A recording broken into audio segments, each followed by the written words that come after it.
Hi viewers, இன்றைக்கி நம்ம சேனலில் ஒரு special video Telugu new years day, அதாவது உகாதி சொல்லக்கூடிய பண்டிகைக்கு செய்யக்கூடிய ரெசிபிஸ் தான் நான் உங்கள் கூட ஷேர் பண்ண போகிறேன்.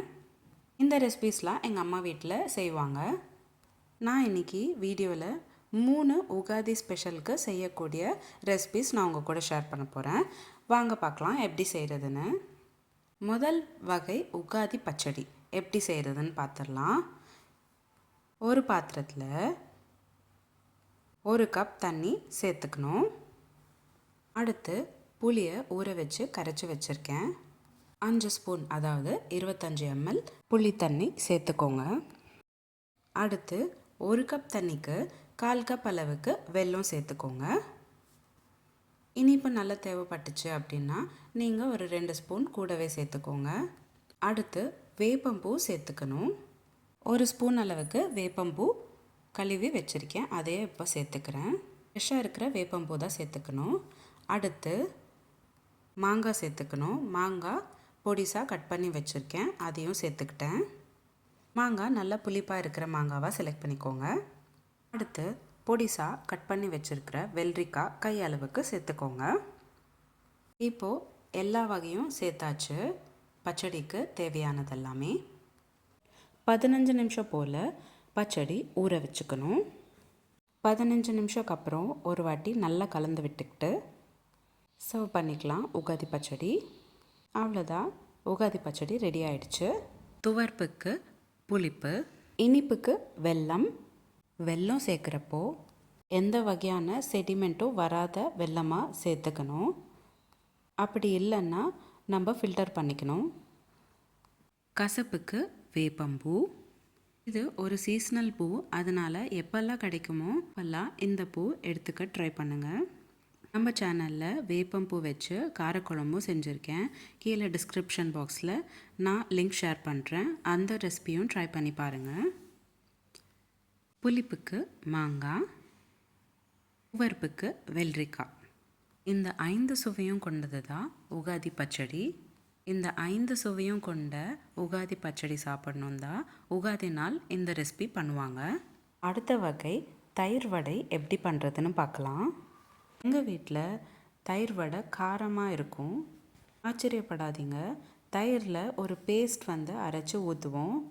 அதனால் எங்கள் வீட்டில் தயிர் வடை ரொம்ப ஸ்பெஷலாக இருக்கும், எல்லோரும் விரும்பி சாப்பிடுவாங்க. உங்களுக்கு எப்போயாச்சும் டைம் கிடச்சுன்னா நான் சொல்கிற மெத்தடில் ட்ரை பண்ணி பாருங்கள். தயிர் வடை செய்கிறதுக்கு நம்ம முதல்ல தயிர் ஒரு பதத்துக்கு எடுத்துகிட்டு வரணும். அரை அளவுக்கு உளுந்து போட்டு வடை சுட்டுக்கிறீங்கன்னா 8 வடை போல் வரும். 8 வடைக்கு தயிர் சேர்த்துக்கிறப்போ 300 ml தயிர் இருக்கிற மாதிரி பார்த்துக்கணும். 200 ml அளவுக்கு கெட்டியான தயிருக்கு 100 ml போல் தண்ணி சேர்த்து மோர் மாதிரி செஞ்சு தனியாக வச்சுக்கணும். அடுத்து நம்ம தயிர் வடையில் காரமான பேஸ்ட்டு சேர்க்க போகிறோம். அதுக்கு 1 கப் அளவுக்கு தேங்காய், 1 பச்சை மிளகாய், 15லேருந்து 20 முந்திரி பருப்பு சேர்த்துக்கணும். நல்ல சாஃப்ட் பேஸ்ட் மாதிரி அரைச்சிக்கணும். இப்போது நான் உங்களுக்கு வீடியோவில் காமிக்கிற மாதிரி நல்ல ஃபைன் பேஸ்ட்டாக செஞ்சுக்கணும். அடுத்து நம்ம செஞ்சு வச்சுருக்கிற மோரில் சேர்த்துக்கணும். ஒரு வாட்டி நல்லா கலந்து விட்டுக்கோங்க. அடுத்து 1 ஸ்பூன் அளவுக்கு உப்பு சேர்த்துக்கணும். நல்லா கலந்து விட்டுக்கோங்க. நான் இப்போது உங்களுக்கு வீடியோவில் காமிக்கிற மாதிரி தான் கலந்து விட்டக்கப்புறம் டெக்ஸ்சர் இருக்கும். இப்போது நம்ம தயிர் வடைக்கு தயிர் ரெடி பண்ணியாச்சு. அடுத்து நம்ம வடை போட்டுக்கணும். வடை செய்கிறதுக்கு நான் அரை கப் உளுந்து 4 மணி நேரம் முன்னாடி ஊற வச்சுக்கிட்டேன். அதை இப்போது நான் மிக்ஸி ஜாரில் சேர்த்துக்கிறேன். அரை கப் உளுந்துக்கு நம்மளுக்கு 8 வடை போல் வரும். வடை எப்போவுமே நம்ம கொரகொரப்பாக அரைச்சிக்கணும், ஃபைன் பேஸ்ட் மாதிரி அரைச்சிக்கக்கூடாது. அதே சமயம் நீங்கள் ஊற வச்ச தண்ணியை நல்லா ஸ்ட்ரெயின் பண்ணிட்டு தான் உளுந்து சேர்த்துக்கணும். அடுத்து 1 பச்சை மிளகா சேர்த்துக்கோங்க. 1/4 ஸ்பூன் அளவுக்கு உப்பு சேர்த்துக்கிட்டு நல்லா அரைச்சிக்கோங்க. அரைச்ச மாவை இந்த மாதிரி வடை மாதிரி கையில் தட்டிக்கிட்டு வடை சுட்டுக்கணும். வடை போடுற முன்னாடி எண்ணெய் நல்லா சூடாக இருக்கான்னு பார்த்துக்கோங்க. 2 பக்கமும் திருப்பி விட்டுக்கிட்டு வடையை நல்லா மொறுமொறுன்னு சுட்டு எடுத்துக்கோங்க. நான் இன்னொரு வடையும் போட்டு காமிக்கிறேன். பாருங்கள், இந்த மாதிரி நடுவில் ஹோல் பண்ணிக்கிட்டு அப்புறமா தான் எண்ணெயில் சேர்த்துக்கணும். 2லேருந்து 3 வடை ஒரே வாட்டி நீங்கள் செய்கிறப்போ கொஞ்சமாக ஒட்டிக்கிற மாதிரி இருக்கும். அப்போது நீங்கள் என்ன பண்ணணுன்னா, கொஞ்ச நேரம் போல் வெயிட் பண்ணிவிட்டு வடை கொஞ்சமாக வெந்தக்கப்புறம் பார்த்திங்கன்னா உங்களால் திருப்ப முடியும். எந்த வடை ஒட்டின்னு இருக்கோ அது மேலே அந்த ஹாட் ஆயில் சேர்த்துக்கிட்டே வந்தீங்கன்னா ஒட்டின்னு இருக்கிற வடை தனியாக வந்துடும். அடுத்து சர்விங் பவுலில் சுட்ட வடையை சேர்த்துக்கிட்டு அதில் நம்ம செஞ்சு வச்சுருக்கிற மோரை சேர்த்துக்கணும். நம்ம எவ்வளோ மோர் சேர்த்துக்கணுன்னா, வடை நல்லா மூழ்கிற அளவுக்கு மோர் சேர்த்துக்கணும். இப்போது நம்ம செஞ்சு வச்சுருக்கிற தயிர் வடையை 4 மணி நேரம் போல் ஊற வச்சுக்கணும். நான் இப்போது சேர்த்துக்கிறது எல்லாமே ஆப்ஷனல்.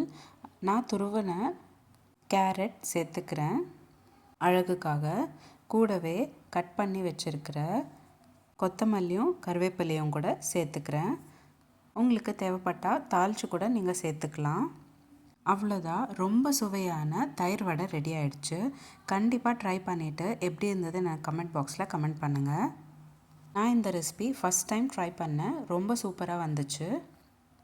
அடுத்து நம்ம போலி எப்படி செய்கிறதுன்னு பார்க்க போகிறோம். அதுக்கு 3/4 கப் அளவுக்கு மைதா சேர்த்துக்கோங்க. கூடவே 3/4 கப் அளவுக்கு கோதுமையும் சேர்த்துக்கணும். இந்த 2 மாவும் ஈக்குவல் ப்ரொப்போர்ஷனில் நம்ம சேர்த்துக்கிறப்போ போலி உடையாமல் அழகாக வரும். கூடவே பிஞ்ச் அளவுக்கு மஞ்சத்தூள் சேர்த்துக்கோங்க. 1/4 ஸ்பூன் உப்பு சேர்த்துக்கோங்க. தண்ணி சேர்த்துக்கிட்டு சப்பாத்தி மாவு மாதிரி பிசைஞ்சு வச்சுக்கோங்க. நம்ம மஞ்சத்தூள் எதுக்கு சேர்த்தோன்னா போலி நல்லா கலர்ஃபுல்லாக பார்க்குறதுக்கு இருக்கணும் தான். உங்களுக்கு வேணும்னா ஸ்கிப் பண்ணிக்கலாம். இப்போது நம்ம சப்பாத்தி பதத்துக்கு செஞ்சு வச்சுருக்கிற மாவில் 5 ஸ்பூன் அளவுக்கு எண்ணெய் சேர்த்துக்கிட்டு இப்போது வீடியோவில் காமிக்கிற மாதிரி நல்லா அழுத்தம் கொடுத்து பிசைஞ்சுக்கணும்.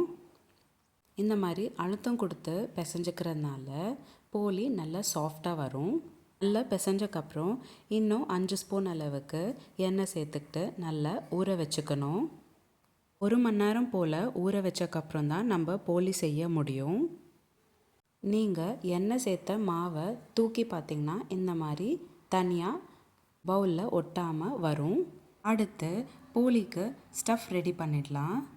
1/4 கப் அளவுக்கு கடலைப்பருப்பு நான் வேக வச்சுருக்கேன். வீடியோவில் காட்டுற மாதிரி நல்லா வெந்திருக்கணும்.